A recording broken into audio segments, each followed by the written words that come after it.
राजधानी दिल्ली और आसपास के इलाकों में चल रहे अवैध ई सिगरेट के नेटवर्क की जालें हिला दी गई हैं। क्राइम ब्रांच की एंटी नारकोटिक्स टास्क फोर्स यानी कि एनटीएफ ने एक सुयोजित ऑपरेशन के तहत 2000 से ज्यादा प्रतिबंध ई सिगरेट जब्त की हैं। ये कार्रवाई सिर्फ एक छापेमारी नहीं बल्कि एक संगठित और लगातार चल रहे गैर कानूनी कारोबार के खिलाफ एक मजबूत संदेश भी है। दरअसल पिछले कुछ समय से पुलिस लगातार ऐसी सूचनाएं मिल रही थी कि दिल्ली और हरियाणा के कुछ इलाकों से प्रतिबंध सिगरेट का कारोबार तेजी से फैल रहा है।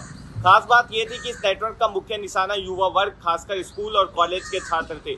इन ई सिगरेट की पैकेजिंग अक्सर अलग की जाती थी, फ्लेवर्स के नाम पर बेचा जाता था, जिससे युवा आसानी से इसकी ओर आकर्षित हो रहे थे। इन इनपुट्स को गंभीरता से लेते हुए एंटी नारकोटिक्स टास्क फोर्स ने जानकारी जुटानी शुरू की।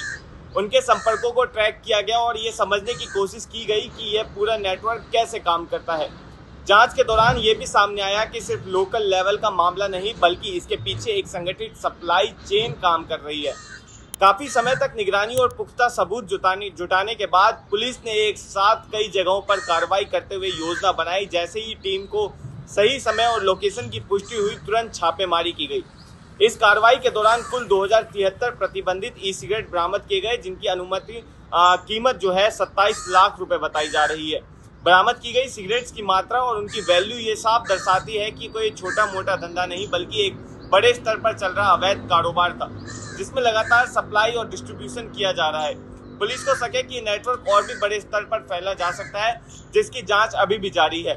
इस ऑपरेशन के दौरान 3 आरोपियों को गिरफ्तार कर लिया गया। ये सभी आरोपी दिल्ली और हरियाणा के अलग अलग स्थानों पर पकड़े गए हैं। प्रारंभिक पूछताछ में ये जानकारी सामने आई है कि लोग लंबे समय से इस अवैध कारोबार में सक्रिय थे और इन्होंने एक मजबूत सप्लाई नेटवर्क बना रखा था। ये आरोपी न सिर्फ ई सिगरेट की सप्लाई किया करते थे बल्कि नए ग्राहकों को जोड़ने और अपने नेटवर्क को बढ़ाने का काम भी करते थे। पूछताछ में यह भी साबित हुआ है कि ई सिगरेट अलग अलग स्रोतों के द्वारा लाया जाता था और उन्हें दिल्ली और एनसीआर में काफी भारी मात्राओं में बेचा जा रहा था। खासकर उन जगहों को टारगेट किया जाता था जहां पे स्कूल, कॉलेज, कोचिंग सेंटर या फिर पॉपुलर हैंगआउट स्पॉट्स माना जाता है। ई सिगरेट की पूरी तरह से प्रतिबंधित लगाया गया है। इसके बावजूद इस तरह की अवैध कारोबार न सिर्फ कानून का उल्लंघन है बल्कि ये लोगों को, खासकर युवाओं के स्वास्थ्य के साथ गंभीर खिलवाड़ भी है। कई विशेषज्ञों का मानना है कि ई सिगरेट युवाओं को धीरे धीरे निकोटीन की लत की ओर ले जाती है, जो आगे चलकर और भी गंभीर लतों का कारण बन सकती है। इस पूरे ऑपरेशन का नेतृत्व इंस्पेक्टर महिपाल सिंह ने किया, जिन्होंने अपनी टीम के साथ मिलकर बेहद सतर्कता और रणनीति के साथ कार्रवाई को अंजाम दिया। उनके साथ एसीपी सत्येंद्र मोहन का मार्गदर्शन और डीसीपी राहुल अल्वाल की निगरानी रही, जिसके चलते यह ऑपरेशन सफल बनाया गया। पुलिस टीम की मुस्तैदी और समन्वय इस पूरी कार्रवाई में साफ तौर से दिखाई दी गई। फिलहाल पुलिस इस मामले की गहराई जांच कर रही है, पता लगाने की कोशिश कर रही है कि इस नेटवर्क से और कौन कौन जुड़े हुए हैं, इसके पीछे कौन लोग हैं, इसका फाइनेंशियल नेटवर्क क्या है और काम कैसे करता है।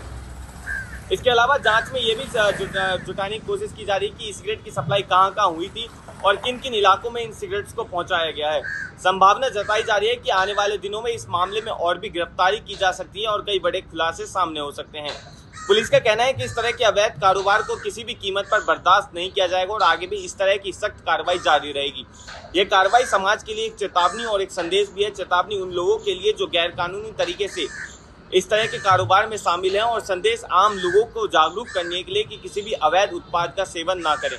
खासकर युवा पीढ़ी जिनको समझना होगा कि ये थोड़े से समय का ट्रेंड दिखावा उनकी सेहत पर भारी असर पड़ सकता है। अंत में ये कहना गलत नहीं होगा कि ऑपरेशन सिर्फ एक गिरफ्तारी या बरामदगी तक सीमित नहीं था बल्कि एक बड़ी पहल का हिस्सा है, जिसका उद्देश्य समाज को सुरक्षित रखना और युवाओं को गलत रास्ते पर ले जाने से रोकना माना जा रहा है। इस जिम्मेदारी में नेटवर्क को खत्म करने और इस कार्रवाई में ये संबंधित करने के लिए इरादा मजबूत किया जाए तो कोई भी अवैध नेटवर्क ज्यादा समय तक नहीं टिक सकता।